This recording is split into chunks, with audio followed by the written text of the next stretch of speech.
Punta tayo sa Mateo Kabanata 5.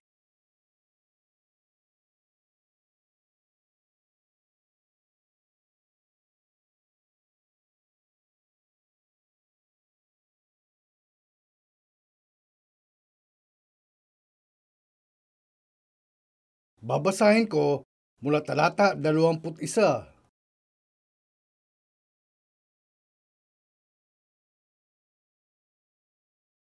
Narinig ninyo na sinabi sa mga tao sa una, huwag kang papatay, at ang sino mang pumatay ay mapapasapanganib sa kahatulan. Datapwat sinasabi ko sa inyo na ang bawat mapuot sa kanyang kapatid ay mapapasapanganib sa kahatulan, at ang sino mang magsabi sa kanyang kapatid, Raka, ay mapapasapanganib sa Sanhedrin, at ang sino mang magsabi, ulul ka, ay mapapasapanganib sa impyerno ng apoy. Kaya't kung inihahandog mo ang iyong hain sa dambana at do'y maalaala mo na ang iyong kapatid ay merong anumang laban sa iyo, iwan mo roon sa harap ng dambana ang hain mo at lumaon ka ng iyong lakad, makipagkasundo ka muna sa iyong kapatid, at kung magkagayon ay magbalik ka at ihandog mo ang iyong hain. Makipagkasundo ka agad sa iyong kaalit, samantalang ikaw ay kasama niya sa daan, baka ibigay ka ng kaalit mo sa hukom at ibigay ka ng hukom sa punong kawal at ipasok ka sa bilangguan. Katotohanan sinasabi ko sa iyo, hindi ka aalis doon sa anumang paraan hanggang hindi mo mapagbayaran ang katapus-tapusang beles. Hihinto tayo rito sa talata 26.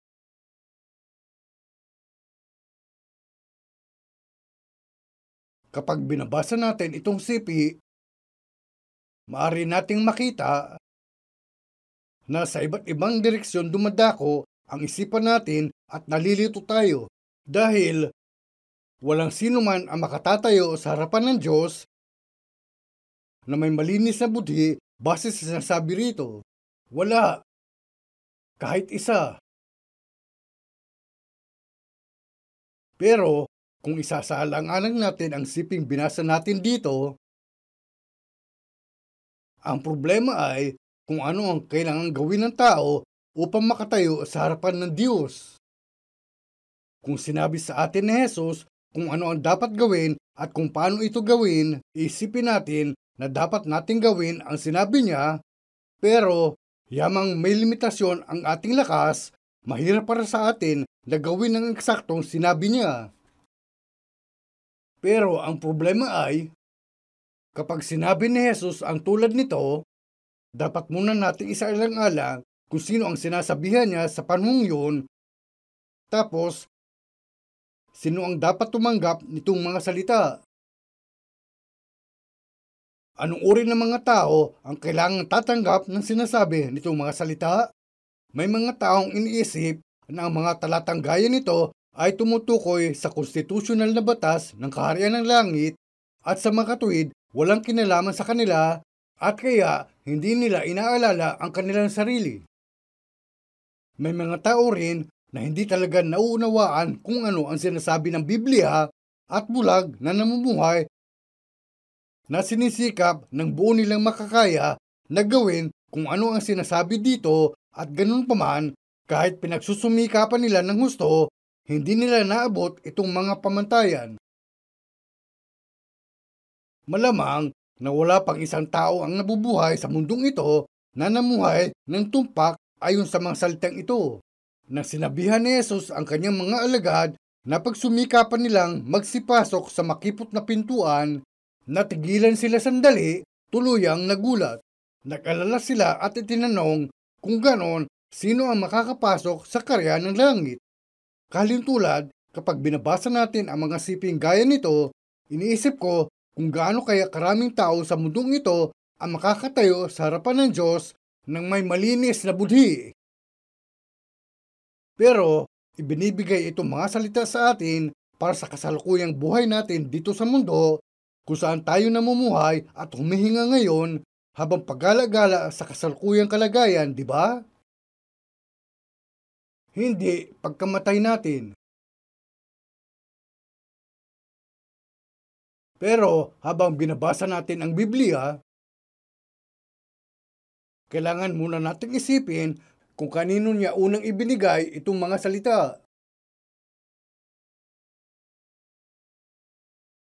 At maraming tao sa mundo ang naniniwala sa Diyos, pero kapag hindi nila matukoy ng eksakto kung paano ipinararating ang salita ng Diyos, ang takot at kabiguan na dumarating sa kanila ay dapat ding ituring na sarili nilang pananagutan.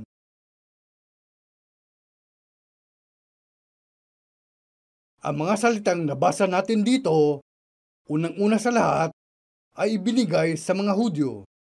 Binanggit ni Jesus ang kaharian ng langit na sinasabing, "Mangagsisi kayo sapagkat malapit na ang kaharian ng langit."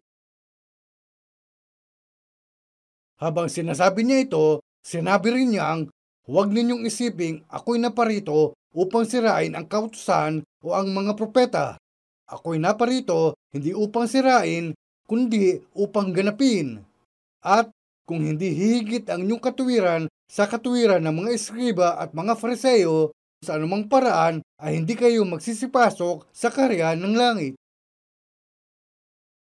Sinabi niya sa kanila na kailangang higit ang kanilang katuwiran kaysa katuwiran ng mga eskriba at mga Fariseo. Tapos ay tumuloy siya sa pagbanggit sa ika-6 na utos na sinasabing, "Narinig niyo na sinabi sa mga tao sa una, huwag kang papatay, at ang sino mang pumatay ay mapapasapanganib sa kahatulan." Sinabi ni Jesus sa mga Hudyo na nakikinig sa kanyang sermon sa oras na ito, "Narinig ninyo." Sa panahong ito, hindi lahat ay may kopya ng banal na mga kasulatan. Mula kasi nung unang panahon, maraming tao na ang tumanggap ng mga salita ng kautusan habang ipinapasa sa pamamagitan ng salita ng bibig. Itong mga salita ay itinala. Isinulat ang mga ito ng mga eskriba at kailangan matuto ang mga tao sa pakikinig sa mga salitang ito.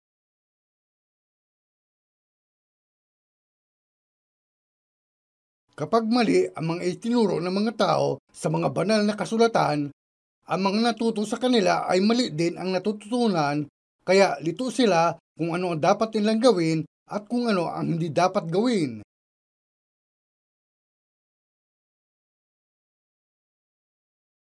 Pero sinabi rito ni Jesus, "Narinig ninyo na sinabi sa mga tao sa una, huwag kang papatay." Kung titingin kayo rito, sinasabing, "Narinig ninyo na sinabi, huwag kang papatay, at ang sino mang pumatay ay mapapasapanganib sa katulan." May ilang mga tao na pinapanatag nitong mga salita dahil hindi sila kailanman pumatay. Sinasabi nilang, "Bakit ako papatay?" Ang pagpatay ay para sa mga talagang masasamang tao, di ba? Ito ang kanilang sinasabi. Pero sinabi ni Jesus, "Datapwat, sinasabi ko sa inyo na ang bawat mapuot sa kanyang kapatid ay mapapasapanganib sa katulan, at ang sino mang magsabi sa kanyang kapatid, 'Raka,' ay mapapasapanganib sa Sanhedrin. At ang sino mang magsabi, 'Ulol ka,' ay mapapasapanganib sa impyerno ng apoy."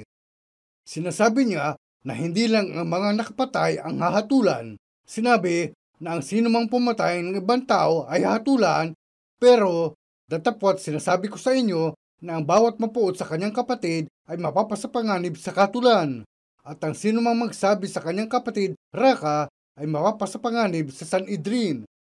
Sinabi ni Jesus na ang sino mang magsabi sa kanyang kapatid, "Raka," sa madaling salita, ang sino mang gumamit ng mapang-insultong pananalita kapag nakikipag-usap sa kanyang kapatid, sino man ang minamaliit ang iba, minumura, sinisiraan o tinatrato sila ng masama, sino mang magsasabi ng "ulul ka," ay mapapasapanganib sa impyerno ng apoy. May mga taong hindi alam ang Biblia sa kabuuan, pero sinasabi nila na talagang gusto nila ang Ebanghelyo ni Mateo. Ang Mateo, Kabanata 5, 6 at 7, ang sermon sa bundok. Pero gusto nitong mga tao itong talata sa Biblia, at sa mga taong sumisimba at sa mga taong namumuhay na relihiyoso at sa mga taong hindi, meron sa kanila na gusto itong talata. Noong bata pa ako, narinig ko na isa sa mga pinuno sa politika ng Soviet Union, si Khrushchev, ay kinabisado itong mga kabanata 5, 6 at 7. Hindi ko mo kabisado ng isang leader sa politika. Ang lahat nitong mga kabanata ay makakapunta na siya sa langit. Hindi ganyan. Bakit sa palagay ninyo, sinalita ni Jesus dito ang tungkol sa pagpasok sa impyerno ng apoy? Pero paano na itong tao na itinuturing na isa sa mga pangunahing pantas o pinuno ng relihiyon sa kanyang panahon, iginagalang at pinagpipitagan ng mga tao at tinuturing na dakila, paano niya nagawang magsalita tungkol sa mga masamang bagay? Sinalita niya ang tungkol sa mga taong papasok sa impyerno ng apoy. Hanggang sa panahong ito, wala sa mundong ito ang nag-iisip na maaaring patungo sila sa impyerno ng apoy. Wala ni isa ay sinalita ng detalyado ang tungkol sa kung anong uri ng lugar ang impyerno. Iniisip lang ng mga tao na papasok sila sa nagniningas na pugon at pahihirapan doon. Pero sinasabi sa atin ng Biblia kung anong uri ng mga tao ang papasok sa impyerno. Kapag inisip natin itong 2 talata na kababasa pa lang natin dito, sa talata 21, binabanggit ang tungkol sa mga taong iniisip na hindi sila nakagawa ng anumang kasalanan habang nabubuhay sa mundong ito. Sa madaling salita, lahat ng mga tao na iniisip na hindi sila nakagawa ng pagpatay. Iniisip nilang lahat na absuelto sila rito. Pero, sa lahat ng mga tao rito sa mundo, walang sino man ang maaalis. Kung titingin kayo rito, sinasabing, ang bawat mapuot sa kanyang kapatid ay mapapasapanganib sa katulan. Ang ilang mga bersyon at salin nitong talata ay kapatid lang ang sinasabi, kaya maitatanong ninyo, para lang ba ito sa mga lalaki? O para ba ito sa mga babae? Maaring isipin din ninyo na hindi kasama ang mga babae rito. Pero, pare-pareho ang puso, mapalalaki man o babae. Sinasabing, ang sino mang pumatay ay mapapasapanganib sa katulan. Maring isipin ninyo, wala akong pinatay, kaya okay lang ako, di ba? Napakadaling sagot. Pero sa kabilang banda, maaari ninyong isipin na mga mamamatay tao lang ang pumapatay. Pero sa mundong ito, napakaraming kaso ng hindi direktang pagpatay kung saan hindi mismong mamamatay tao ang gumagawa. Ganon din, may ilang mga tao na iniluluwal ang mga bata sa mundo. Pinalalaki nila bilang mga natatanging tao, marahil ginagawang mga sikat na tao. At kapag mga sikat na, inilalagay sila sa posisyon na may otoridad na papatay hindi lang ng isa o 2 tao, kundi para makapatay ng libu-libong tao. Ganun pa man, ipinagmamalaki pa rin sila ng kanilang mga magulang. May pahintulot itong mga tao na makapatay ng legal. Hindi pangunahing panuntunan na ang pagpatay ay kapag pumatay lang ang mga tao ng ibang mga tao na kinasusuklaman nila. Habang nabubuhay ang tao sa mundong ito, mula pa sa unang kaso ng pagpatay, lahat ng tao, alaman nila o hindi, at kung ginawa man ng legal o illegal, patuloy ang tao sa pagpatay. Marami rin ang nakapapatay nang hindi sinasadya. Maring magsundalo ang isang tao at bibigyan siya ng baril. Maring hindi niya alam kung ang kaharap niya ay kaaway o hindi. Sinabihan lang siya na ang mga taong yon ay kalaban. Hindi niya talaga kagalit ang mga taong yon, pero pinaputok pa rin niya ang kanyang baril at hindi dahil sa galit kaya niya ito pinutok at hindi rin dahil gusto niya itong gawin. Ginagawa lang niya ito dahil sinabihan siya ng kanyang bansa. kaya sinasabi niyang hindi siya binagabag ng kanyang konsensya. Tumalikod siya at habang papalayo, may narinig siyang umuungol. Parang pamilyar ang boses kaya binalikan niya at nalaman niyang sarili pala niyang kapatid na suot ang uniforme ng kalaban. Sa ganitong kaso, babaha ang luha ng taong yun sa kalungkutan.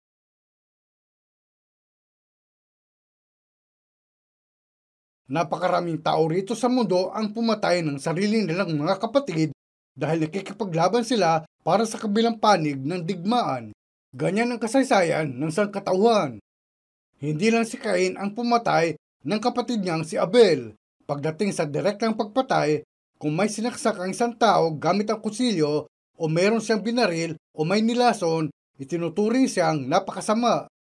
Pero may panahon na plinano ang operasyon gamit lang ang isang lapis o maaaring ballpen lang at isinulat niya kung ano ang dapat gawin at tapos inuutos sa kanyang mga sinasakupan. Tapos, tumalima sila at ikinaga ang kakilakilabot na sandata sa eroplano at gamit ang sandatang yun, ganap na winasak ang isang syudad. Daan-daang libo ng mga tao ang naging abo. At muli, isa pang buong syudad ang naabo. Napakalaking bilang ng mga tao ang namatay. Yan ay sa Hiroshima at Nagasaki. Ganyan ang kakilakilabot na kapangyarihan ng atomic bomb. Malamang ang taong gumawa ng pagpatay na yon ay nagdusa ng gusto habang siya'y nabubuhay. Kahit hindi niya aktwal na nakita ang eksena ng mga pagpatay na yun.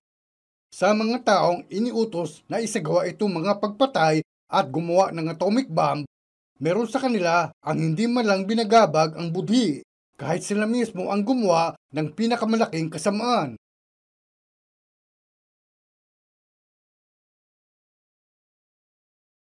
Tapos, mailan pang mga tao na gumawa ng ilang walang batayang pahayag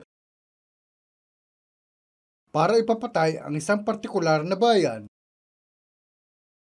Gumawa sila ng ganoon kakilakilabot na kasalanan na wala sa hinagap ng tao. Ang ganitong uri ng bagay ay palaging nangyayari kahit sa makabagong kasaysayan. Palaging may mga halimbawa. Paano kung ang lahat ng ganitong mga kaso ng pagpatay ay ituring sa isang tao? Kapag ang ganitong mga pagpatay ay ginagawa ng buong bansa o ng grupo ng mga tao, yamang ang responsibilidad ay hinati sa buong grupo, hindi bagabag ang kada tao. Maraming tao ang iniisip ang ganito, pero kapag ito ay para sa kada tao,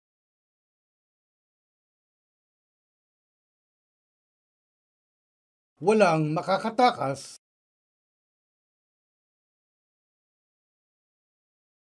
Wala ni isang tao. Bakit? Kung may magbigay sa bawat isa sa inyo rito ng kutsilyo at sinabihan kayo na saksakin ang taong galit kayo, kahit sukdulan ang pagkagalit ninyo sa taong yun at kahit inalok pa kayo ng milyong-milyong piso para gawin ito, malamang wala sino man dito ang talagang papatay sa taong galit sila. Malamang walang gagawa, maliban na lang kung kinagawian ng masama ng isang tao, pero hindi niya gagawin. Kahit mahirapan ang isang tao na isagawa ang ganyang bagay, hindi man niya totoong gagawin ang ganyan, sa loob niya maisip niyang sumpain ang taong yan. Gusto ko siyang patayin. Kung may silencer lang ako, babarilin ko siya at didispatsahin. Marami mga tao rito sa mundo na ganyan ang pag-iisip, na galit sa loob nila at nagkataon lang na mahina sila pagdating sa paggawa o wala silang lakas ng loob kaya hindi nila kayang isagawa ang mga ito. Kaya dahil walang lakas ng loob ang isang tao o dahil hindi siya kailanman aktwal na pumatay, kaya iniwasan niyang mabansagang mamamatay tao. Sa madaling salita, dahil hindi talaga siya nakapatay.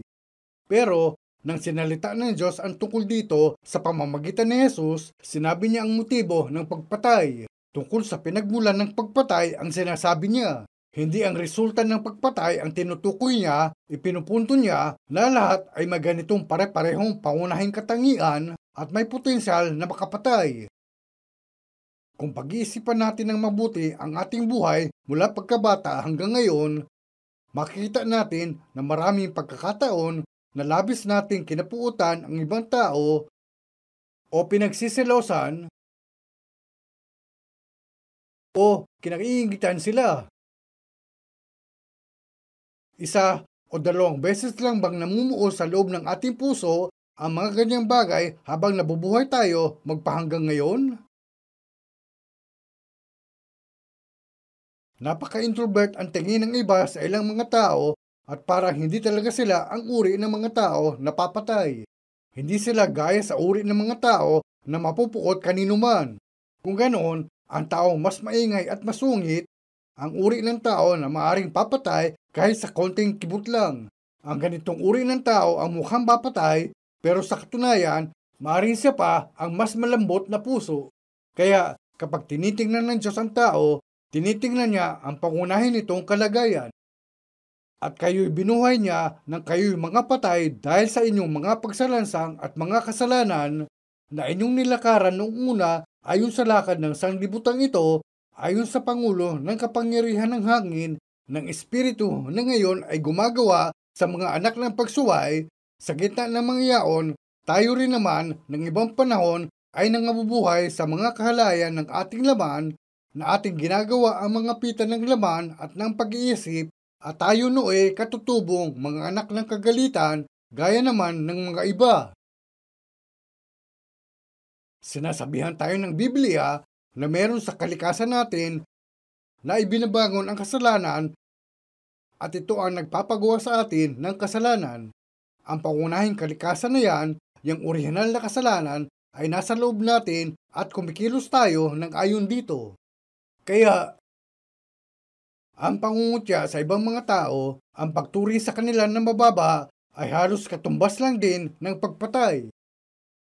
Ganoon din, gaya sa pagtingin ninyo ng inyong muka sa salamin at nakikita ninyo ang inyong isura kapag bababa ang tingin sa inyo ng ibang mga tao at kinamuhian kayo kahit wala kayong mali na nagawa, kahit kayo ang biktima, parehong damdamin ang babangon sa inyong puso. Parang angkop itong mga salita sa mga gumagawa ng mali, pero kapag ang taong gaya nito ay tinarget ng mga gumagawa ng mali at kinamuhian at pinagsilosan siya, ang mga mararamdaman niya sa kanyang puso, ang kalikasang nasa loob niya, ay pareho sa mga taong ginagawa rin ang inaakusa sa kanya. Ganito ang kaso nating lahat mula pa sa ating pagkabata. Hindi ba't ang ating budhi ang nakakakita sa lahat ng mga ito na nangyayari? Punta tayo ngayon sa isang sipil sa Biblia na matagal-tagal na rin nating hindi nababasa ng sabay-sabay, siping hinayaan tayong suriin ang ating puso. Jeremias, Kabanata 17, Talata 9.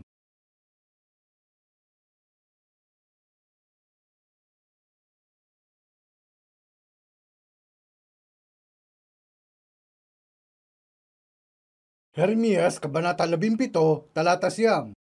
Sabay-sabay. Ang puso ay magdaraya na higit kaysa lahat na bagay at totoong masama.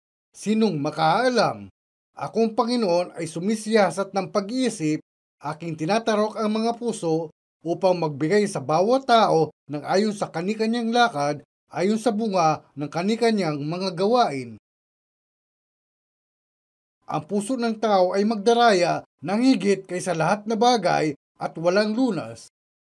Malamang, hindi kayo kailanman tinuruan na kagawiang magkasala o mag-isip ng masasama. Itong mga salita sa sipi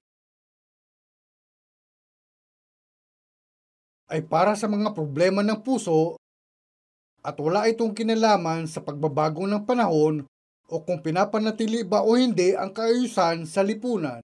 At sa makatuwid, lahat ay may ganitong uri ng bagay sa kanyang puso. Hindi mapipigilan ng isang individual na aminin ganito ang uri ng bagay sa budhi ng tao. Basahin natin ang talata 10. Akong Panginoon ay sumisiyasat ng pag-iisip, aking tinatarok ang mga puso upang magbigay sa bawat tao ng ayon sa kani-kaniyang lakad, ayon sa bunga ng kani-kaniyang mga gawain. Ang puso ay magdaraya na higit kaysa lahat na bagay at walang lunas. Mandaraya at marumi ang puso ng tao higit sa ano paman. Habang pinag-iisipan natin, hindi ba kayo kailanman nagkaroon ng ganitong karanasan? Kapag bumabasa kayo ng nobela o ilang uri ng ibang aklat o kapag nanonood ng telebisyon, kung mayroong lumitaw sa aklat o sa programa sa TV na gumagawa ng masama, palagi ninyong iniisip, masama talaga ang gawin yan, masama talaga siyang tao. At kinamuhian niyo siya, ang masamang taong yon, ng patindi.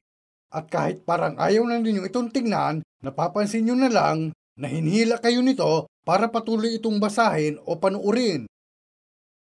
Dati, nung gusto ko pang magbasa ng mga nobela at binabasa ko ang ganong uri ng mga aklat, may mga tauhan sa aklat na yon na gumagawa ng terribleng mga bagay.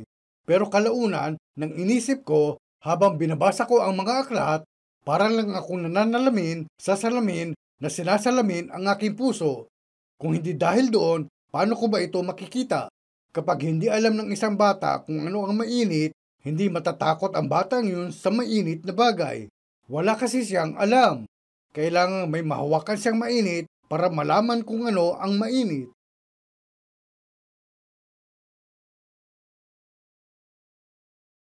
Dito sinasabing, ang puso ay magdaraya ng higit kaysa lahat na bagay at totoong masama.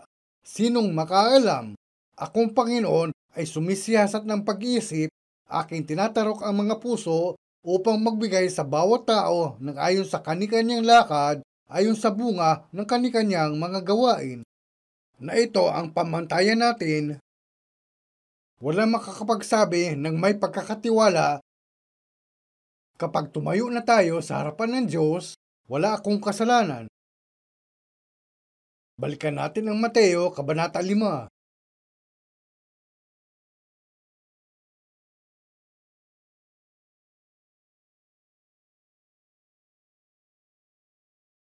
Basahin natin ang talata 21 at 22.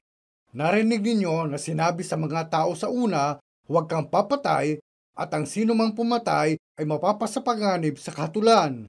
Datapwat sinasabi ko sa inyo na ang bawat mapuot sa kanyang kapatid ay mapapasapanganib sa kahatulan, at ang sino mang magsabi sa kanyang kapatid, Raka, ay mapapasapanganib sa Sanhedrin, at ang sino mang magsabi, ulul ka, ay mapapasapanganib sa impyerno ng apoy.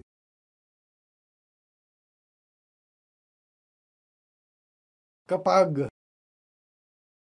isnaalang-alang natin kung ano ang sinasabi rito, maaari nating isipin na ang bawat isa at kahit sino man sila, ay patungong impyerno. Sa impyerno,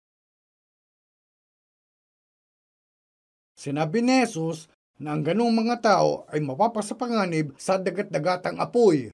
Paano kayang nasabi ang ganitong bagay ng ganoon katuwid na tao? Sa palagay ba ninyo ay nagbibiro siya tungkol sa impyerno? Tsak na hindi. Sinabi ni Juan Bautista, nasa kanyang kamay ang kanyang kalaykay at lilinisin niyang lubos ang kanyang giikan at titipunin niya ang kanyang trigo sa bangan, datapwat ang diyami ay susunugin sa apoy na hindi mapapatay. Ayon sa mga pamantayang ito, mauuwi tayo sa impyerno. Maraming lugar sa Biblia na tinatalakay ang impyerno. Sinasabing, bawat isa'y aasnan sa pamamagitan ng apoy. Sinasabi rin ng Biblia na sila'y pahirapan araw at gabi kailanman. Dahil hindi sana ganoon kasama kung katawan lang ang pupunta sa impyerno at katawan lang ang magdurusa, pero magdurusa rin ang puso sa impyerno at tiyak na hindi mamamatay. Dahil hindi namamatay ang espiritu at pupunta ang espiritu sa impyerno sa kanyang kabataan.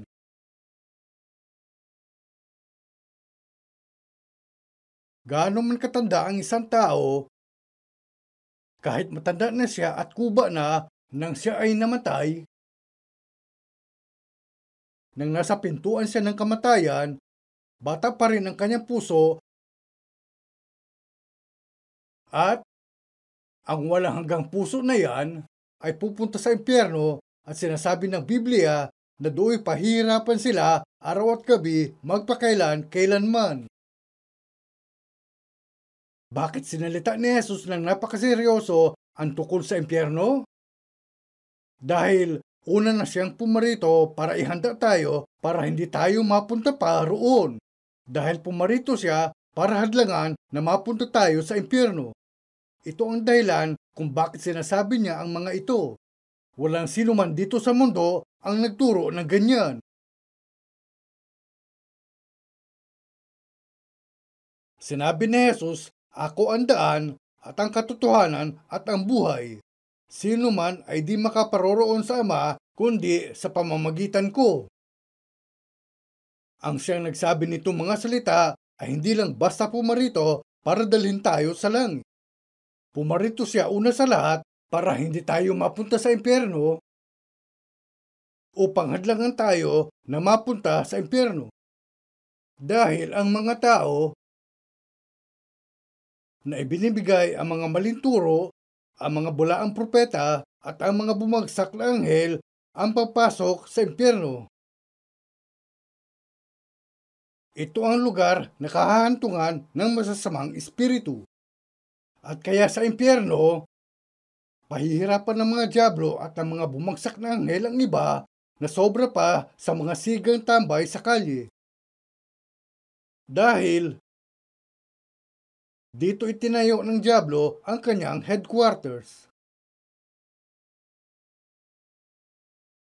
Dahil ang dyablo ay naglalaro na ng apoy at pinapahirapan ang lahat sa buong kasaysayan ng sangkatauhan.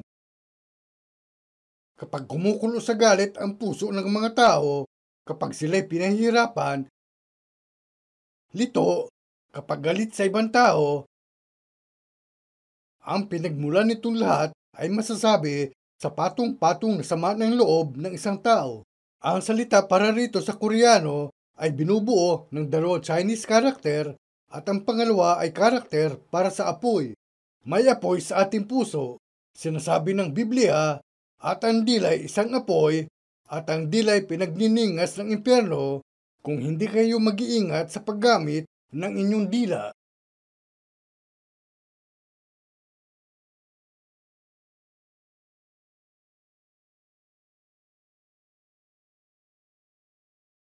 Kaya kapag binabasa ng mga tao itong talata,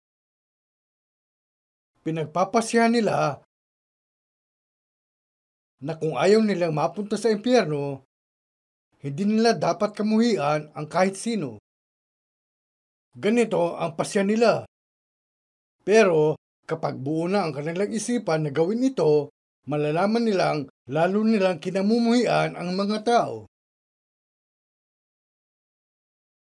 Kung may kampanang pinagagalaw ng hangin kaya ito tumutunog, pero hinahampas ninyo at sasabihin sa kampana na itigil ang pagtunog, lalo lang itong tutunog. At kapag malakas ang paghampas, mas malakas ang tunog. Ipagpalagay na may isang tao na labis ninyong kinamumuhian, kaya pinilit nyong huwag kamuhian ang taong yun. Ipinasya mo na hindi mo siya kamumuhian at inadalangin mo sa Diyos na sinasabing, "Panginoon, tulungan mo akong mahalin ang taong yun." Huwag niyo pong hayaan na patuloy akong magalit sa kanya ng ganito. Malalaman niyo na sa susunod na araw, hindi niyo pa rin matagalang tignan ang taong yun.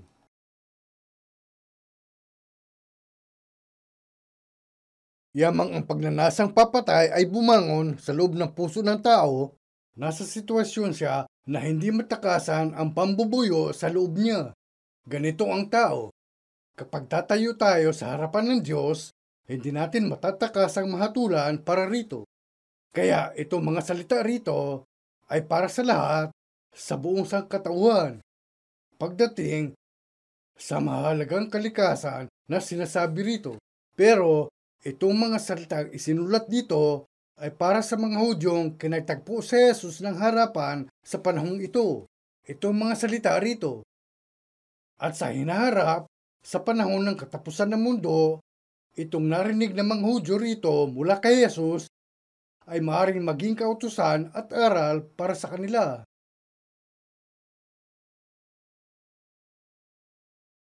Hindi pa natin alam, pero maaaring kailangan din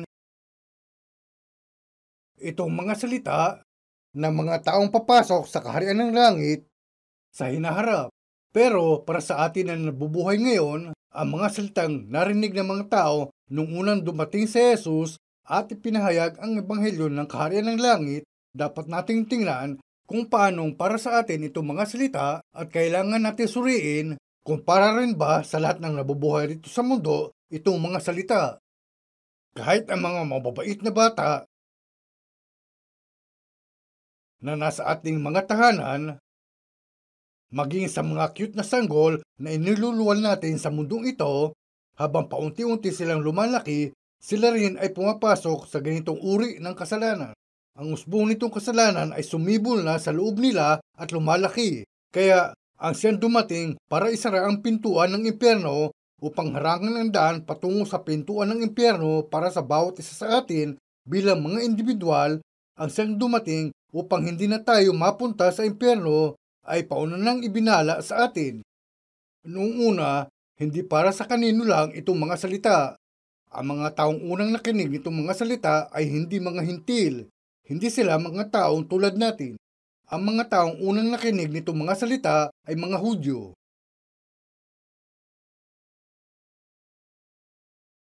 Sila ang mga taong sinikap ng gusto na mamuhay ayon sa kautusan. Sinikap nila ng gusto na mamuhay ng ayon sa mga banal na kasulatan ng lumang tipan, at sa makatuwid sinabi ni Jesus, narinig ninyo na sinabi sa mga tao sa una na huwag kang papatay. Datapwat sinasabi ko sa inyo. Iba ang sinabi ni Jesus. Ang sino mang pumatay ay mapapasapanganib sa kahatulan. Datapwat sinasabi ko sa inyo na ang bawat mapuot sa kanyang kapatid ay mapapasapanganib sa kahatulan. Ang bawat mapuot sa kanyang kapatid. Kapag sinasabing kapatid dito, hindi ibig sabihin ay ang mga kapatid ninyo sa inyong pamilya. May sinabi ang isa lang akong anak na lalaki sa pamilya, kaya pagdating sa mga salitang ito rito, ang bawat mapuot sa kanyang kapatid, hindi talaga ako magkakamali. Yamang wala akong mga kapatid. Pero ang mga taong makasarili gaya nito ay kailangang tingnan muli kung ano ang sinasabi rito. Yamang ang ganyan tao ay nagkakasala ng pagiging ignorante sa sinasabi ng Biblia, maaari pa nga siyang tatanggap ng mas malaking kaparusahan. Ang kamangmangan ay kasalanan din. Kung may taong hindi nakikita ang nasa harapan niya at patuloy lang siya sa paglalakad ng may kumpiyansa hanggang sa marating niya ang gilid ng isang bangin, at kapag mali ang kanyang hakbang, hindi pa rin ba siya mahuhulog sa bangin dahil hindi niya makita? Kahit hindi niya makita, mahulog pa rin siya at mamamatay sa oras ding yun. Kaya ang hindi pagkaalam sa salita ng Diyos ay kasalanan din. Kapag sinasabing ang bawat mapuot sa kanyang kapatid ay mapapasapanganib sa katulan, dapat natin tandaan na kapatid ang tawagan ng mga Hudyo sa isa't isa. Ginamit nila ang terminong kapatid sa mga kasapi ng kanilang bansa kahit sino pa sila. Tila hindi natin ginagamit ang terminong kapatid kapag kinakausap natin ang mga tao sa Pilipinas, di ba? Maliban na lang siguro kung bumuo ang mga tao ng ilang uri ng alyansa o gumawa ng kontrata sa isa't isa, hindi sila magtatawagan ng kapatid. Pero natural ang ginagamit ng mga Hudyo ang terminong kapatid bilang pagtukoy sa isa't isa. Pumarito si Jesus para ayusin ng una ang suliranin ng pagpunta sa impyerno, at kailangan nating isipin kung paanong magiging aral para sa atin itong mga salita. Kung sa pamamagitan ng salita ng Diyos, nabatid ng isang tao na hindi siya pupunta sa impyerno at nabatid kung gaano siya kapalad, dapat itong ipagpasalamat ng taong yun. Hindi ito maaring maimbento ng isang tao sa sarili niyang puso. Kapag tinanggap ng isang tao ang tiyak na pangako sa kanyang puso mula sa Diyos na ang taong yun ay doon lang maiiwasan ang pagpunta sa impyerno. Sa mga taong hindi pa ito nararanasan sa anumang paraan ay hindi maiiwasan ang impyerno. Hindi nila maiiwasan hanggang sa araw na sila ay mamatay. Lahat ay may ganitong paghihirap sa kanilang budhi. Maaring habang nagiging abala ang tao sa kanyang buhay rito sa mundo, kaya kinalilimutan niya ito, pero kapag dumaranas siyang muli ng ganito, babalik itong muli. Kapag may nakagalit kayo, pero magkalayong namumuhay, maaaring makalimutan ninyo ang mga problema at hindi nagalit sa isa't isa, pero kung patuloy kayo sa buhay at makalipas ang 10 taon ay muli kayo nagkita, iisipin ninyo na panahon na para kalimutan ang lumipas at magpatawad. Pero kung ang taong yun ay gagawin muli ang parehong bagay, malalaman nyo na hindi nyo siya matagalang tingnan muli at galit kayo sa kanya muli. Ang kalikasan yan ng kasalanan ay nanatili sa loob natin ng eksaktong gaya niyan. Pag-isipan natin ng ganito. Nang sinabi ni Jesus, datapwat sinasabi ko sa inyo, ang inyo rito ay ang mga taong nakikinig kay Jesus sa panahong yun, ang mga Hudyo. Mga inapo ni Abraham, itong mga tao. Naniniwala sila na si Abraham ang kanilang espiritual na ama. Si Abraham ang unang ninuno ng mga Hudyo, pero sa mga inapo ni Abraham, may isang mayaman sa kanilang lugar. Ikinuwento ito mismo ni Jesus.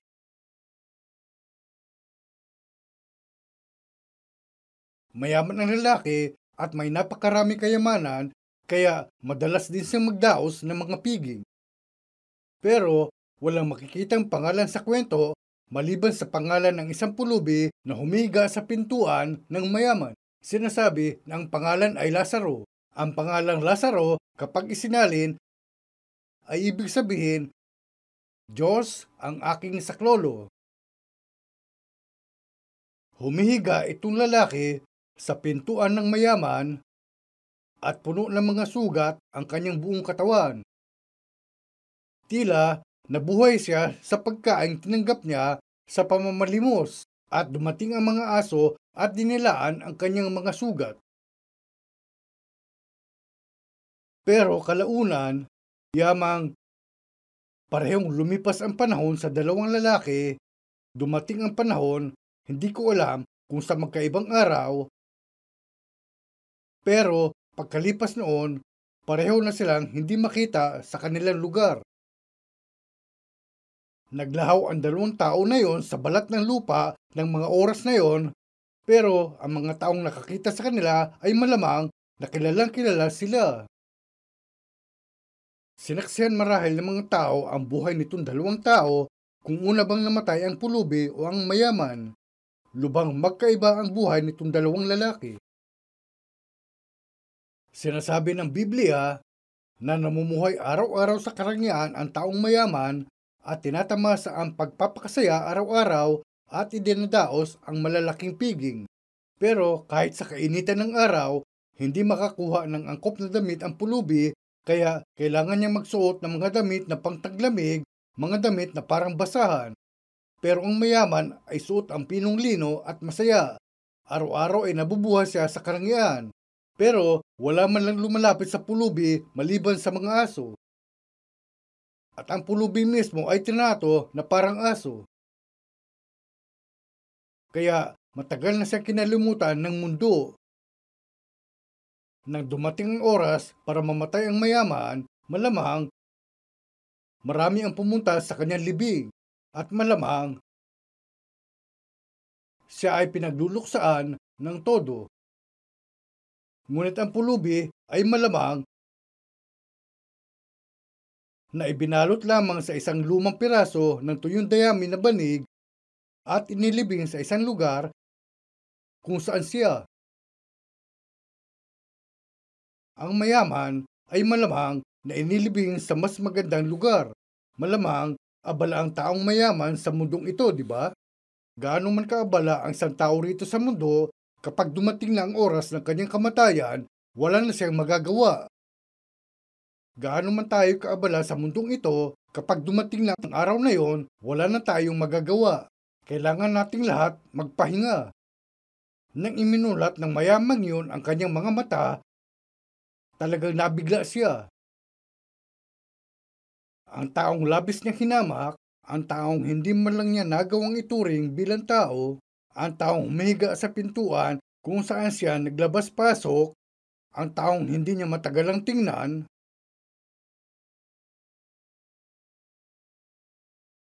nang iminulat ng mayaman ang kanyang mga mata sa impyerno, nakita niya na itong tao ay nasa sinapupunan ng kanilang orihinal na ninuno, si Abraham. Nakita niya itong banal na eksena.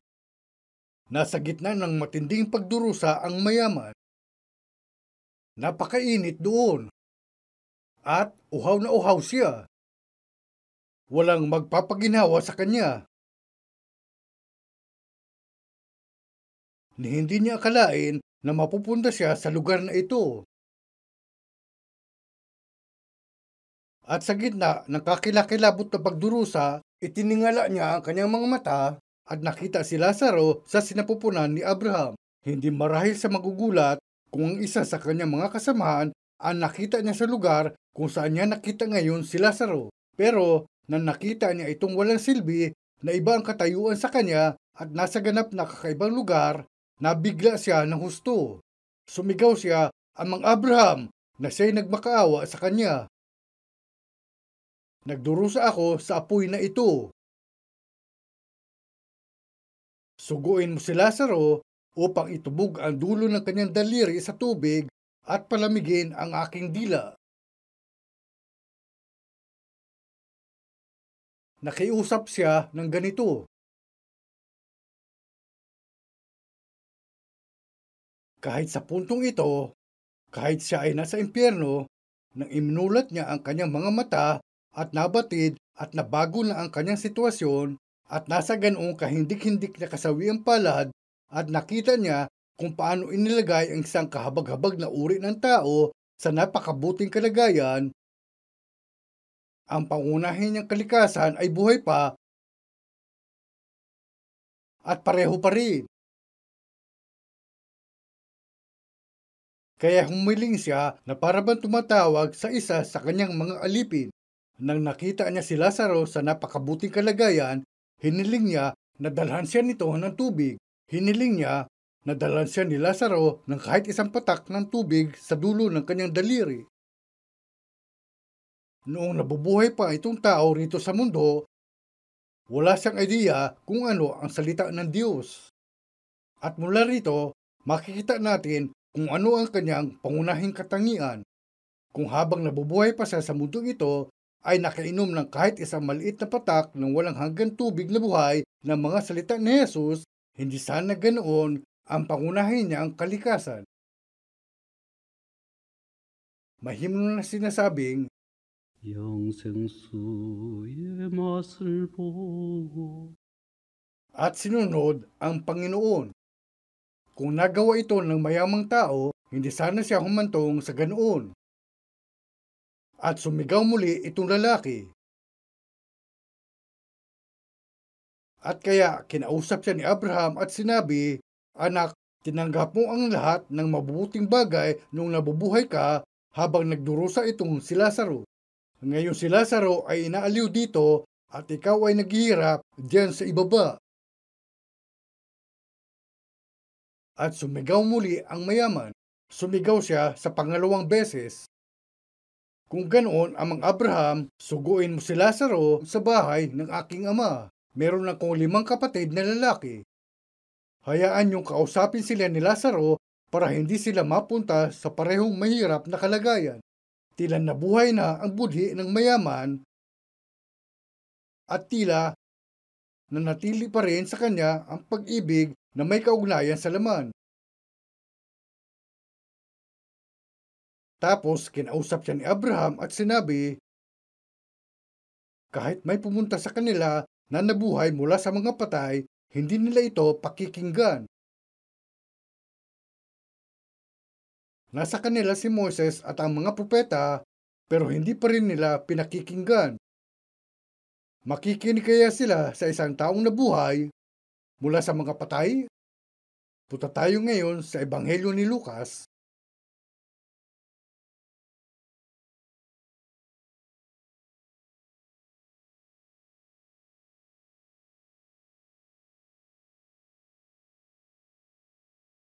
Punta tayo sa Lucas, Kabanata 16.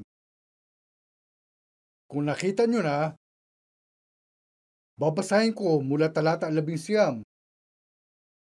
Sa halip na basahin kong mag-isa, basahin natin ng sabay-sabay at tingnan kung totoo ito o hindi. Meron ngang isang taong mayaman at siya'y nagdaramit ng kulay ube at maselang lino at sa araw-araw ay kumakain ng sagana. At isang pulubi na ang pangalay Lazaro, lipos ng mga sugat, ay inilalagay sa kanyang pintuan at naghahangad ng mapakain ng mga mumo na nangahuhulog mula sa dulang ng mayaman. Oo, at lumapit pati ang mga aso at hinihimuran ang kanyang mga sugat. At nangyari na namatay ang pulubi at siya'y dinala ng mga anghel sa sinapupunan ni Abraham. At namatay naman ang mayaman at inilibing. At sa Hades, na nasa mga pagdurusa, ay tiningin niya ang kanyang mga mata at natanaw sa malayo si Abraham at si Lazaro ay nasa kanyang sinapupunan. At siya'y sumigaw at sinabi, Amang Abraham, maawa ka sa akin at suguin mo si Lazaro upang itubog niya sa tubig ang dulo ng kanyang daliri at palamigin ang aking dila sapagkat naghihirap ako sa alab na ito. Datapwat sinabi ni Abraham, Anak, alalahanin mo na ikaw ay tumanggap ng iyong mabubuting bagay sa iyong pamumuhay at si Lazaro sa gayon ding paraan ay masasamang bagay. Datapwat ngayon ay inaaliw siya rin at ikaw ay nasa kahirapan.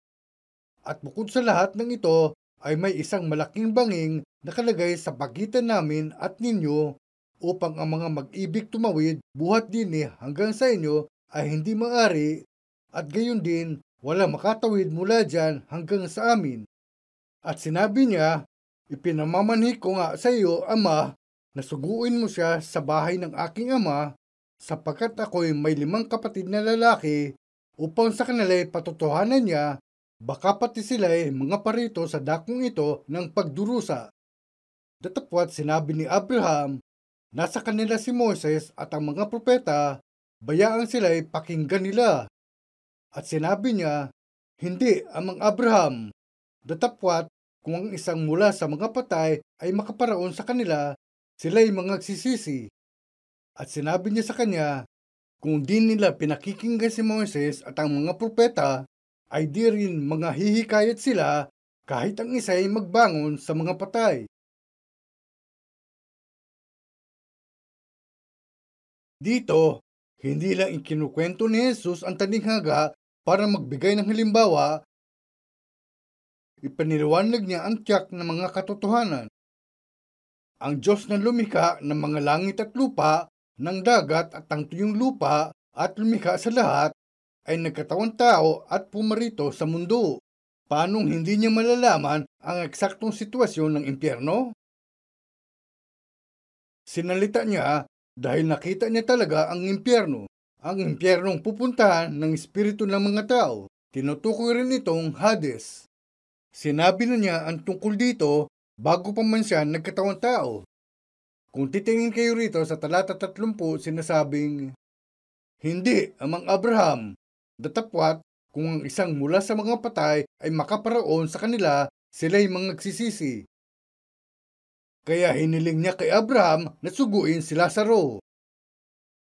Ngayon, tingnan ang talata 31. At sinabi niya sa kanya, kung di nila pinakikinggan si Moses at ang mga propeta, ay di rin mga hihikayat sila kahit ang isa'y magbangon sa mga patay. Dito, kapag sinasabing si Moses at ang mga propeta, tinutukoy nito ang mga isinulat ng mga propeta. Sa pagkakataong ito, hindi pa naitatala ang bagong tipan, kaya nagsalita siya ng ganito. Ang mga isinulat ni Moses at ang mga propeta ay ang mga aklat na pinatutuhanan si Hesus Kristo. Minsan, pinagsabihan ni Jesus ang dalawa sa kanyang mga alagad na sinasabi, "O mga taong haling at makukupad ang mga pusong magsisampalataya sa lahat ng salita ng mga propeta." Upang pigilan ang mga tao na mapunta roon sa impyerno, dumating mismo si Jesus. Pumarito siya para pigilan ang mga tao na mapunta sa impyerno. Kaya ipaniwanag niya itong lahat. Sa mundong ito, ang mga isinulat ni Moises at ng mga propeta ay pinatutuhanan sa Jesus, pero pauna nang sinabi ni Jesus na ang mga hindi naniniwala kay Jesus na pinatutuhanan ni Moises at ng mga propeta ay hindi makakaiwas sa pagpunta sa impyerno. Sabi nga, ito ang kapalarang kinakaharap ng mga tao. Ang kapalarang hindi maiiwasan ng tao. Sa sandaling isinilang ng isang tao, ito ang kanyang patutunguhan at totoo ito para sa lahat. Hindi natin masasabi na pupunta doon ang ibang mga tao at ang iba'y hindi. Lahat ay patungo sa direksyong yun. Ang hindi kasama riyan ay ang mga taong pinalad na pauna nang narinig ang mga salita ni Jesus at iniwasan itong kapalaran. Nabubuhay tayo sa ganito kapanganib na lugar. Tinatalakay ng ilang mga tao na nilalakaran ang manipis na yelo. Tila ba mabubuhay tayo magpakailanman rito sa lupa? Pero kapag nabasag na ang yelo at natapos na ang ating buhay, ito ang lugar na kahantungan natin. Hindi ba't upang maiwasan nating mapunta sa lugar na ito, kaya pumarito si Jesus sa mundo? Dumating siya ayon sa mga salitang itinala ni Moses at ng mga propeta. Ang siyang dumating ng ayon sa mga salitang ito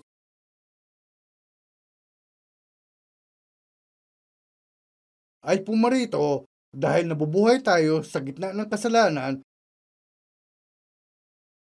at patungo sa lugar na ito. Dumating siya para pigilan tayo na mapunta roon.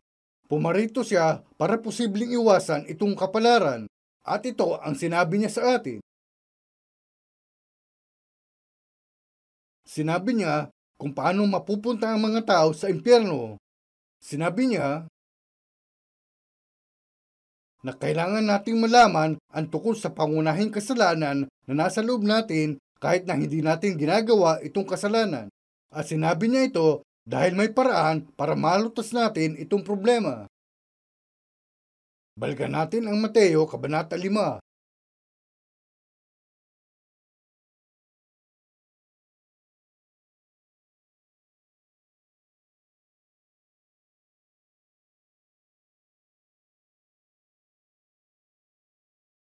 Talata 23 at 24. Basahin natin ng sabay-sabay.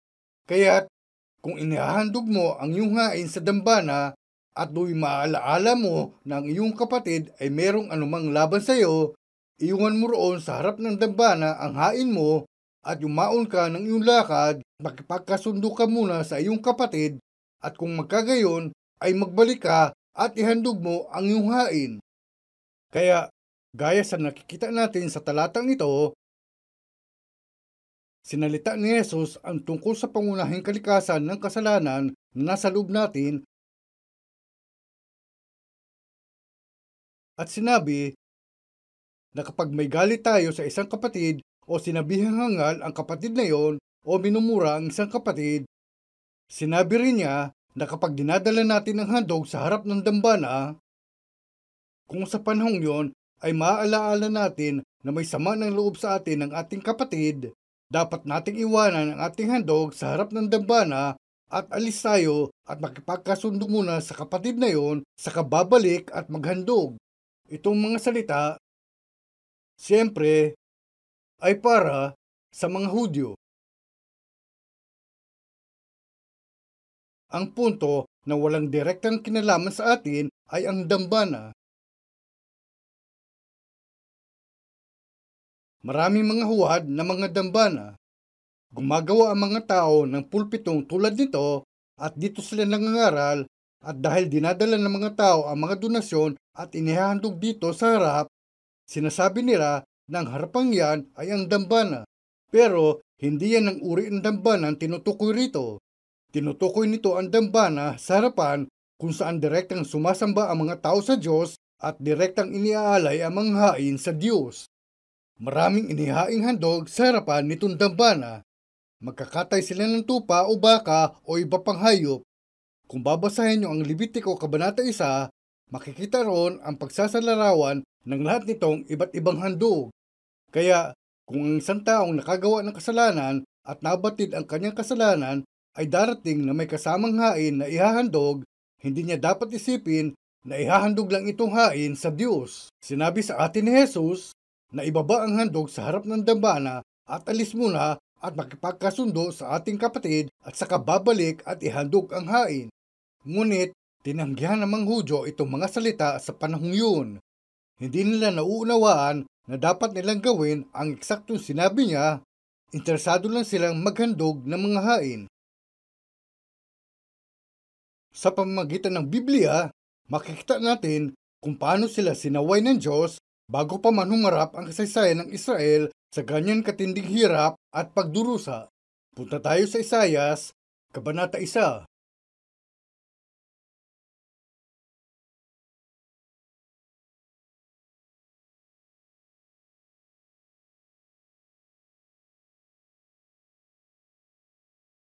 Isaias Kabanata 1 mula talata 10 hanggang 17. Sabay-sabay nating basahin. Pakinggan ninyo ang salita ng Panginoon, ninyong mga pinuno ng Sodoma, mga kinig kayo sa kautusan ng ating Diyos, kayong bayan ng Gomora. Sa anong kapararakan ang karamihan ng iyong mga hain sa akin? Sabi ng Panginoon, ako'y puno ng mga handog na susunugin ng mga lalaking tupa at ng mataba sa mga hayop na pinataba, at ako'y hindi nalulugod sa dugo ng mga toro o ng mga kordero o ng mga kambing na lalaki. Nang kayo'y magsidating na pakita sa harap ko, sinong humingi nito sa inyong kamay upang inyong yapakan ang aking mga looban? Huwag na kayong magdala ng mga walang kabuluhang alay, kamangyan ay karumal-dumal sa akin ang bagong buwan at ang sabat ang tawag ng mga kapulungan, hindi ako makapagtitiis ng kasamaan at ng tagdang pulong. Ipinagdaramdam ng aking puso ang inyong mga bagong buwan at ang inyong mga takdang kapistahan. Mga kabagabagan sa akin, ako'y pata ng pagdadala ng mga yaon, at pagka inyong iginagawad ang inyong mga kamay, aki ikukuble ang aking mga mata sa inyo. Oo, pagka kayo'y nagsisidalangin ng marami, hindi ko kayo didinggin. Ang inyong mga kamay ay puno ng dugo. Mga hugas kayo, mga glinis kayo, alisin ninyo ang kasamaan ng inyong mga gawa sa harap ng aking mga mata, mga glikat kayo ng paggawa ng kasamaan. Mga tuto kayong magsigawa ng mabuti, inyong hanapin ang kahatulan, inyong saklolohan ang napipigati, inyong hatulan ang ulila, ipagsanggalang ninyo ang babaeng bao. Binasa natin hanggang talata 17.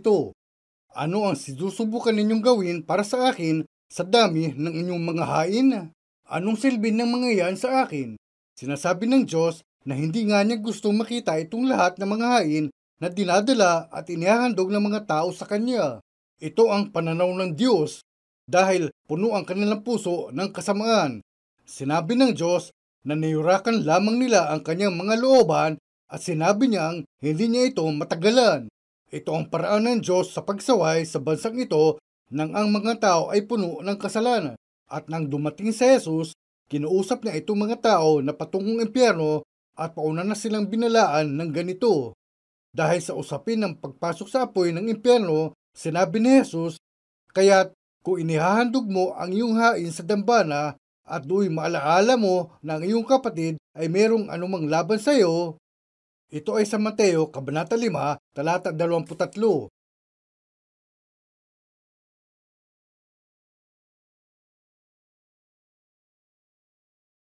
Sabay-sabay nating basahin ang talata 23 at 24.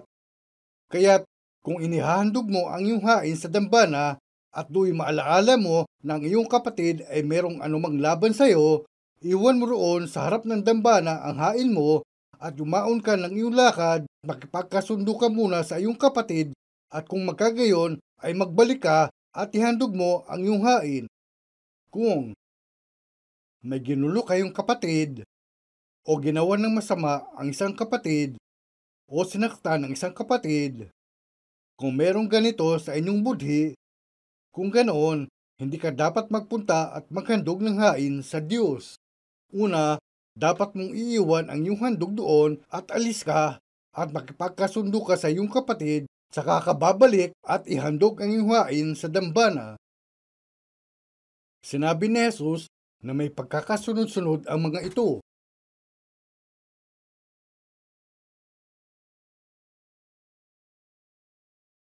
Lubha itong mahirap para sa mga taong nabuhay sa panahong yon at napakahirap para sa kanila na sundin itong mga salita. Kung ganoon, sa papaanong paraan natin susuruin ang ating mga puso ngayon? Kung habang nakikilala natin ang mga tao na bilang kapwa naniniwala ay tinatawag natin mga kapatid, habang ginugugol ang oras kasama ang mga banal, kung may galit tayo o ayaw natin sa kanila, o hindi natin sila makasundo, pero sinasabi natin naniniwala tayo sa Diyos at pinasasalamatan natin ang Diyos at pinapupurihan ang Diyos, itong lahat ay maaring maging kasuklam-suklam. Hindi kayo magkakaroon ng kapayapaan sa inyong puso. Binabantayan tayo ng banal na espiritu ng mas mahigpit kaysa batas. Dahil sa nasa loob natin. Kung may ganitong sama ng loob sa ating budhi, kailangan natin sundin ang talata sa Biblia na sinasabing, kung maaari, ayon sa inyong makakaya, ay magkaroon kayo ng kapayapaan sa lahat ng mga tao. Itong mga salita ay pinarating sa mga Hudyo at para sa mga Hudyo. Tumutukoy ang mga ito sa paghahandog ng pisikal na mga hain sa dambana, pero para sa atin ngayon, bilang mga naniniwala, itong mga pisikal na bagay ay mga anino at ngayon para sa atin, may higit na dakilang hain sa kamatayan ni Jesus. Sa Lumang Tipan, may talata na sinasabing, hindi kita sasawayin dahil sa iyong mga hain at ang iyong mga handog na susunugin ay laging nasa harap ko. Ang mga ito ay talagang pinagpalang mga salita para sa atin sa Biblia. Pero kung hindi natin kayang magparaya sa isa't isa at itong damdamin ay naroon lang sa loob natin, kung talagang galit tayo sa ibang tao at hindi nagbabago itong damdamin, hindi natin malulutas ang problema sa ating puso at magdurusa tayo ng husto. Kaya bago tayo manalangin sa Diyos, gaya sa sinasabi ng Biblia, ngunit kung tayo nagsisilakad sa liwanag na gaya niyang nasa liwanag, ay may pakikisama tayo sa isa't isa. Kailangan din nating gamitin itong pamamaraan kung nais nating magkaroon ng kapayapaan sa ating puso. Yamang, tila hindi naman angkop kung pahihintulutan ng mga kapatid na magkaroon ng pader sa pagitan nila at tapos ay maghahain pa rin sila at sisikaping maghandog sa harapan ng Diyos. Ang mga turo ng Panginoon, pisikal man o spiritual, ay mga katuruan para sa lahat. Ngayon, tingnan natin ang talata 25. Sabay-sabay nating basahin ang talata 25. Makipagkasundo ka agad sa iyong kaalit, samantalang ikaw ay kasama niya sa daan, baka ibigay ka ng kaalit mo sa hukom, at ibigay ka ng hukom sa punong kawal, at ipasok ka sa bilangguan. Katotohanan sinasabi ko sa iyo, hindi ka aalis doon sa anumang paraan hanggang hindi mo mapagbayaran ang katapus-tapusang beles. Kung titingin kayo rito, sinasabing makipagkasundo ka agad sa iyong kaalit, samantalang ikaw ay kasama niya sa daan, ibig sabihin, makipagkasundo ka agad sa kanya. Baka ibigay ka ng kaalit mo sa hukom at ibigay ka ng hukom sa punong kawal at ipasok ka sa bilangguan. Kapag pinag-isipan ninyo itong mga salita, paano ba titingnan ng maraming Kristiyano itong talata? Tila ba walang kinalaman sa atin itong mga salita? Yamang sa ating buhay, pagdating sa mga bagay na tulad nito, maliban na lang siguro kung may baon sa utang o demanda, maaari nating isipin, ano ang kinalaman ng ganito sa akin? Pero may isang bagay na kailangan nating maunawaan, Katoliko man kayo, Protestante o Hudyo. Yun ay, kahit anuman ang inyong relihiyon, una sa lahat, ang mga relihiyoso ay talimunan ng kautusan na sumasakal sa atin, pinahihirapan, umaakusa sa atin, at madalas tayong pinapatisod. Ang mga tao na alam ang kautusan ay tali sa kamay at paa ng kautusan. Ang ibig kong sabihin ay hawak ng kautusan ang kanilang espiritu.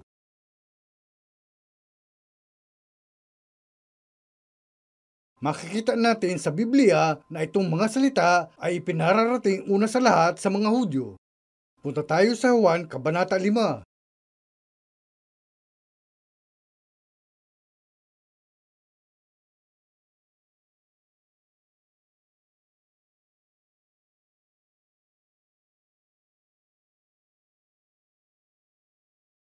Juan, Kabanata 5. Sabay-sabay nating basahin ang talata 45. Sabay-sabay. Huwag ninyong isiping ako ang sa inyo'y magsusumbong sa Ama. May isang magsusumbong sa inyo sa makatuwid bagay si Moises, yaong pinaglagakan ninyo ng inyong pag-asa. Sino ang sinasabi nitong magsusumbong? Oo. Sinasabi na si Moises ang magsusumbong sa inyo.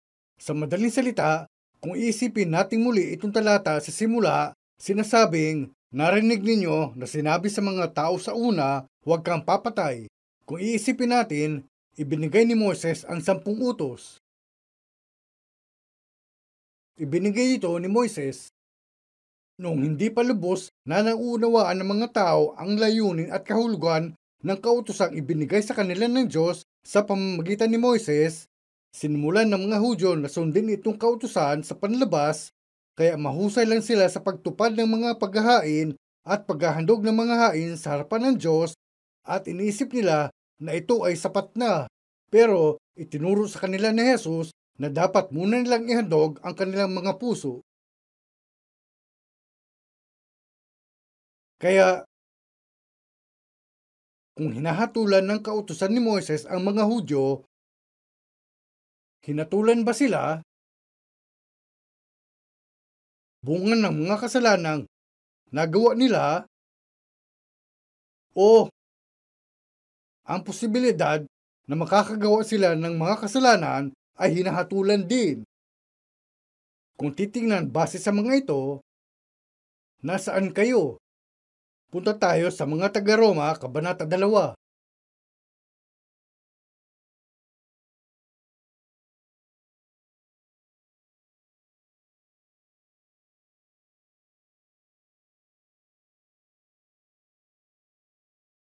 Mga taga-Roma, Kabanata 2. Babasahin natin mula talata 1 hanggang talata 16, at habang binabasa natin, markahan ninyo ang mga talatang tumatak sa inyo, mga talatang angkop sa sinasabi natin dito. Kabanata 2, talata 1. Dahil dito'y wala kang madadahilan o tao, sino ka man na humahatol, sapagkat sa iyong paghatol sa iba ay ang iyong sarili ang hinahatulan mo, sapagkat ikaw na humahatol ay gumagawa ka ng gayon ding mga bagay. At nalalaman natin na ang hatol ng Diyos ay ayon sa katotohanan laban sa kanila na mga nagsisigawa ng gayong mga bagay. At iniisip mo baga ito o tao na humahatol sa mga nagsisigawa ng gayong mga bagay at ginagawa mo ang gayon din, na ikaw ay makatatanan sa hatol ng Diyos? O hinahamak mo ang mga kayamanan ng kanyang kabutihan at pagtitiis at pagpapahinuhod na hindi mo nalalaman na ang kabutihan ng Diyos ay siyang umaakay sa iyo sa pagsisisi? Datapwat, ayon sa iyong katigasan at iyong pusong hindi nagsisisi, ay nagtitipon ka sa iyong sarili ng puot sa kaarawan ng kapuutan at pagpapahayag ng tapat na paghukom ng Diyos na siya ang magbibigay sa bawat tao ayon sa kanyang mga gawa, sa mga nagsisipagtiyaga sa mabubuting gawa, sa paghahanap ng kaluwalhatian at puri ng di pagkasira ay ang buhay na walang hanggan. Datapwat ang sa mga palaaway at mga hindi nagsisitalima sa katotohanan, kundi bagkus nagsisisunod sa kalikuan, ay ang kagalitan at kapuutan, kapighatian at kapisan ang sa bawat kaluluwa ng tao na gumagawa ng masama, ng Hudyo una-una at gayon din ng Grego, datapwat, kaluwalhatian at karangalan at kapayapaan ang sa bawat taong gumagawa ng mabuti, sa Hudyo ang una-una at gayon din sa Grego, sapagkat ang Diyos ay hindi nagtatangi ng mga tao. Yamang hindi siya nagtatangi, direktang sinabi ni Jesus ang tungkol sa pagkataong loob. Basahin natin mula talata 12.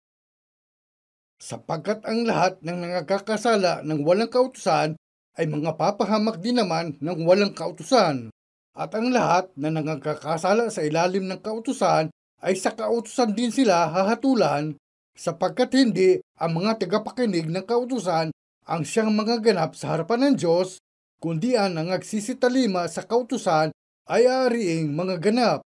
Sapagkat kung ang mga hintil na walang kautusan sa katutubo ay nagsisigawa ng mga bagay ng kautusan, ang mga ito na walang kautusan ay siyang kautusan sa kanilang sarili na nangagtatanyag ng gawa ng kautusan na susulat sa kanilang puso, na pinatotohanan nito pati ng kanilang budhi, at ang kanilang mga pag-iisip ay nangagsusumbungan o nangagdadahilan sa isa't isa. Sa araw na hahatulan ng Diyos ang mga lihim ng mga tao ayon sa aking ebanghelyo sa pamamagitan ni Hesukristo. Kaugnay ng mga talatang nabasa natin, una, pinasa ng Diyos ang kautusan kay Moises at sa pamamagitan ni Moises sa mga Hudyo. Pero nang pumarito si Jesus, kinausap niya ang mga Hudyo tungkol sa dahilan ng kanyang pagdating at sinabi niya sa kanila na hindi nila dapat isipin na pumarito siya upang sirain ang kautusan at ang mga propeta. Sa madaling salita, sinabi niya na hindi siya dumating para baliwalain ang isinulat sa kautusan at ang mga propeta. Sinabi niyang pumarito siya para tuparin ang mga ito. At sa liwanag nitong mga salita, hindi tumitingin ng Diyos sa resulta ng kasalanang kilos gaya ng pagpatay na ipinagbabawal ng kautusan, kundi sa sanhi ng pagsuway sa kautusan na tinutupad ng mga Hudyo ng pisikal. Sa makatuwid, binanggit ni Jesus ang posibilidad na mahulog pa rin sa ganitong mga kasalanan. Kaya ang mga taong tulad nito ay hindi makakapasok sa kaharian ng langit. Kaya, dahil hahantong sila sa apoy ng impyerno, sinabi sa kanila ni Jesus kung ano ang dapat nilang gawin para ito iwasan. Yamang ang ganyang mga turo ay naibigay sa mga Hudyo, isinulat ni Pablo itong liham para sa mga Hudyo na nakatanggap nitong mga turo at naniniwala kay Jesus, at sa mga taong naniniwala kay Hesukristo at naging mga anak ng Diyos. Mga Hudyo man sila o Grego, sa madaling salita, mga Hudyo man sila o Hintil, para ito sa lahat, mga tao man sila na alam ang kautusan at nagkasala o hindi alam ang kautusan at nagkasala. Pagdating sa kasalanan, kung alam ng tao ang kautusan at gumawa ng kasalanan, yan ay kasalanan, pero kahit hindi alam ng isang tao ang kautusan at gumawa ng kasalanan, binibilang pa rin ito na kasalanan. Kaya isinulat niya, kung ang mga hintil na walang kautusan sa katutubo ay nagsisigawa ng mga bagay ng kautusan, ang mga ito na walang kautusan ay siyang kautusan sa kanilang sarili. Gaya sa binasa natin sa Ebanghelyo ni Juan, noong kinakausap ni Jesus ang mga Hudyo, sinabi niya, huwag ninyong isiping ako ang sa inyo'y magsusumbong sa Ama. Si Moises ang inaasahan ninyo. Hindi ba't minamatyagan kayo ng kautusan? Kung kumikilos lang kayo ayon sa kautusan ni Moises, hahatulan kayo. Ito ang sinabi niya. Bakit? Pagdating sa kasalanan ng pagpatay, Ginawa nila ang pinakakakilakilabot na pagpatay. Sa 5 aklat ni Moises, sinasabi na sa araw ng Sabat ay hindi rin sila maaring magdala ng kahit isang bungkos na kahoy.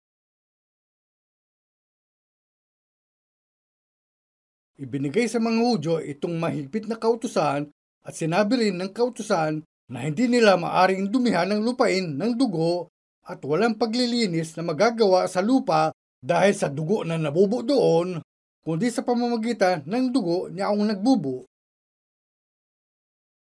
Ito ang uri ng kautusang ibinigay sa mga Hudyo at sinira nila itong kautusan at pinatay nila si Jesus sa lupain yun. Ginamit pa nila ang mga kamay ng mga hintil para patayin siya. Ang mga hintil at ang mga Hudyo na magkakasama ay binubo ang dugo ni Jesus, ang bugtong na anak ng Diyos, sa krus. Sinasabi sa Biblia na kalaunan ay pagbabayarin nila ang halaga para sa pagbubuhos nitong dugo. Itong kasalanan ng pagpatay. Sinabi pa nga ni Jesus ng direkta sa mga taong ito na isasagawa nila ang kakilakilabot na kasalanan ng pagpatay. Sa lahat ng mga salita ni Jesus, hindi niya sinasabi sa mga tao na mamuhay ng moral o maging mabuti at matuwid na mga tao. Dahil sa pagkaput nila kay Jesus, ang bugtong na anak ng Diyos, kaya ipinunto niya sa kanila ng tuwiran ang mga ito. At kahit hindi alam ng mga hintil itong katotohanan, dito, kung titingin kayo sa talata 14, mga taga-Roma, Kabanata 2, talata 14, sinasabing, sapagkat kung ang mga hintil na walang kautusan sa katutubo ay nagsisigawa ng mga bagay ng kautusan, ang mga ito na walang kautusan ay siyang kautusan sa kanilang sarili na nangagtatanyag ng gawa ng kautusang nasusulat sa kanilang puso na pinatotohanan nito pati ng kanilang budhi at ang kanilang mga pag-iisip ay nangagsusumbungan o nangagdadahilanan sa isa't isa. Bago pa man tayo naniwala sa Diyos at bago pa natin nalaman ang Biblia, dahil sinindihan ng ilaw sa ating budhi, alam natin ang tungkol sa kasalanang kumikislot sa loob natin. Napakasensitibo ng ating budhi. Ang diwa ng tao ay ilawan ng Panginoon na sumisiyasat ng mga pinakaloob na bahagi ng tiyan. Sinasabi ito sa salita ng Diyos. Yamang lumiliwanag ang kanyang ilaw sa atin at nakikita niya kung ano ang nangyayari sa loob natin, malalaman natin agad na tayo ay makasalanan. Patuloy tayong inaakusahan ng salita ng Diyos. Patuloy tayong inaakusahan ng ating budhi. Sa harap ng Diyos, bago tayo makipagkasundo sa Diyos at bago dumating ang kapayapaan sa ating budhi, walang paraan para makatakas tayo sa kadiliman na pumapalibot sa atin. Dahil kapag gumagawa tayo ng kasalanan ng paglabag sa kautusan, binabagabag tayo ng ating budhi. Nilalabag ng ating laman ang kautusan. Dahil sa mga kasalanang ginawa natin sa laman, binabagabag ang ating budhi. Bago pa man tayo pisikal na gumawa ng kasalanan, nililimitahan ng gusto ang ating puso ng ating laman at mahinang mahina, kaya hindi mangyayari na masunod natin ang lahat ng mga kautusan. Hindi natin maiwasan kundi labagin ang kautusan. Kaya para sa mga Hudyo, ito ay ang kautusan ni Moises, ang kautusan na umaakusa sa kanila, at ang batas na humahawak sa kanila, pero para sa atin bilang mga hintil, dahil hindi tayo makasumpong ng kalayaan sa ating mga budhi at binabagabag ng ating mga budhi.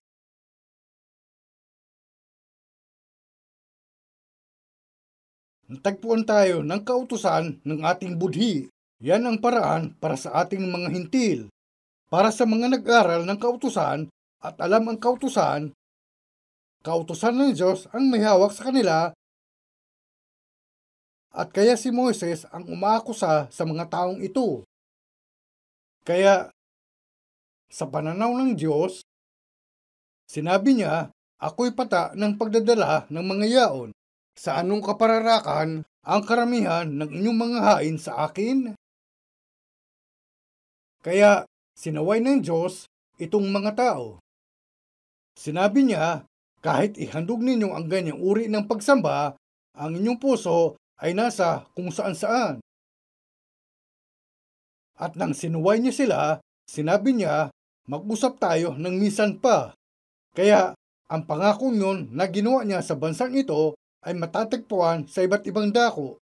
Dumating ang kanyang anak sa mundo, isang bata ang ipinanganak, at sinasabi sa lumang tipan, isang dalaga ay maglilihi at manganganak ng isang lalaki. Lahat nito mga pangako at ang mga salita na sinasabing, tayong lahat na gaya ng mga tupa ay naligaw, tayo ay tumungo bawat isa sa kanyang sariling daan at ipinasan sa kanya ng Panginoon ang kasamaan nating lahat. At sinasabi, tunay na kanyang dinala ang ating mga karamdaman at dinala ang ating mga kapanglawan. Pinasan ni Jesus itong lahat. At nang dumating si Jesus, sinabi niya ang tungkol dito, sinabi niya, sapagkat gayon na lamang ang pagsinta ng Diyos sa sanglibutan na ibinigay niya ang kanyang bugtong na anak. Ang siyang pumarito para mamatay ay ang kordero ng Diyos na nag-aalis ng kasalanan ng sanglibutan. Kung hindi tayo titingin sa taong ito, gamit ang sarili nating makataong lakas, hindi tayo ganoon kalakas para matupad ang mga hinihingi ng kautusan. Sinubukan ng mga Hudyo na mamuhay sa laman ng ayon sa kautusan at halos bumagsak sila sa pagsisikap na gawin ito at hindi nila nagawa. Walang lakas ang tao para gawin ito at pareho ito para sa atin ngayon bilang mga hintil. Punta tayo sa mga taga-Roma, Kabanata 8.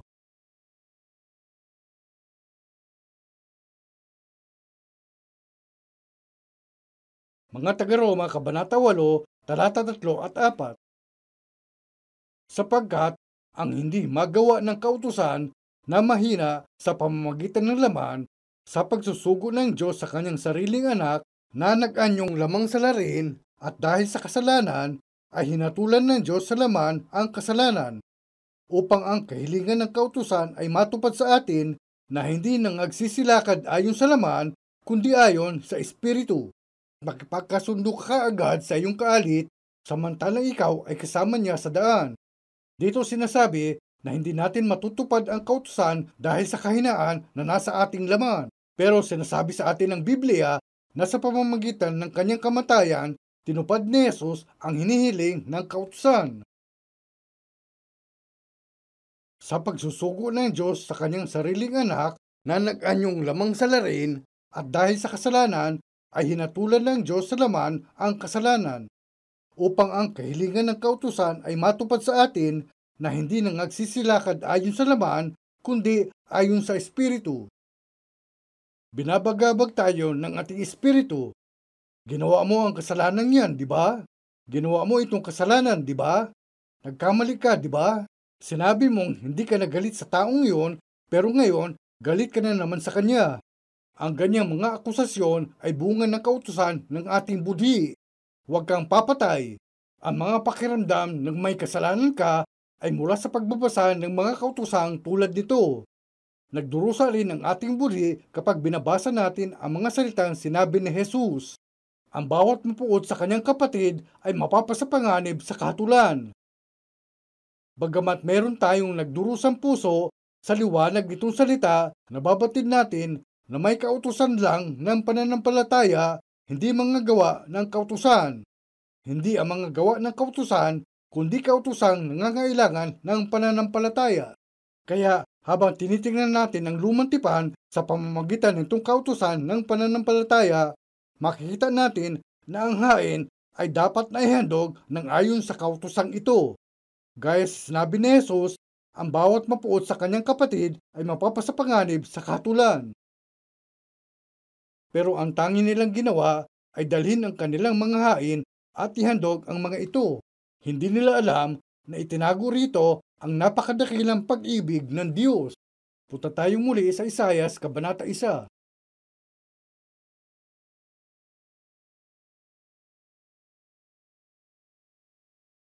Isayas, Kabanata 1, basahin natin ang talata 18.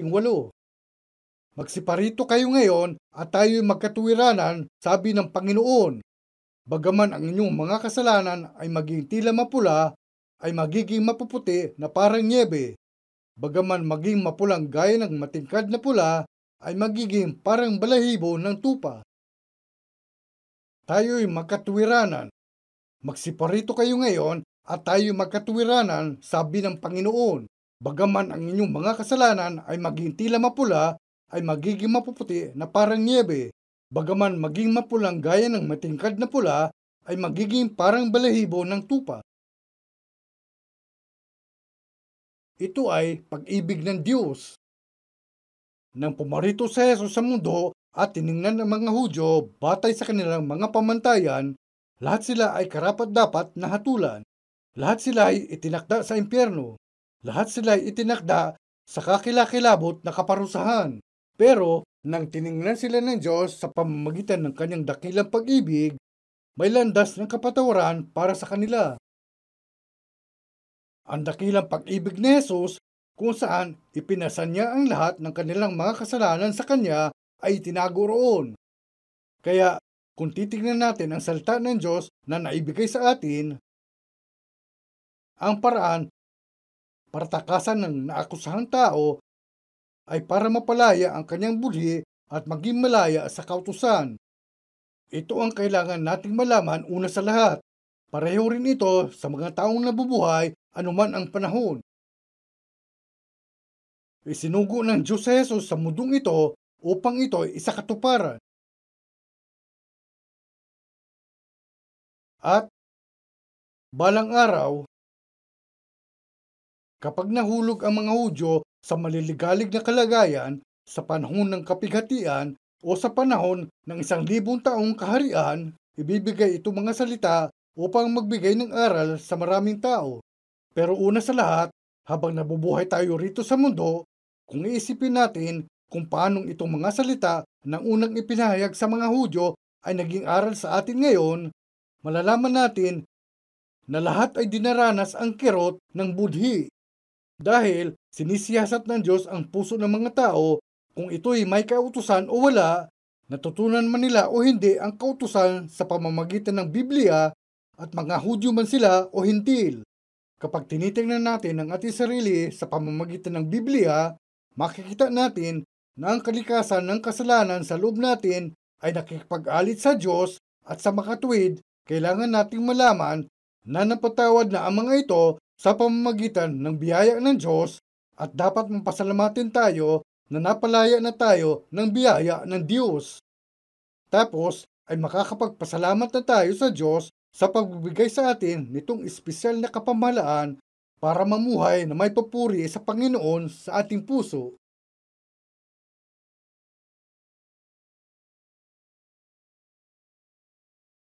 Manalangin tayo. Panginoon, pinasasalamatan namin kayo.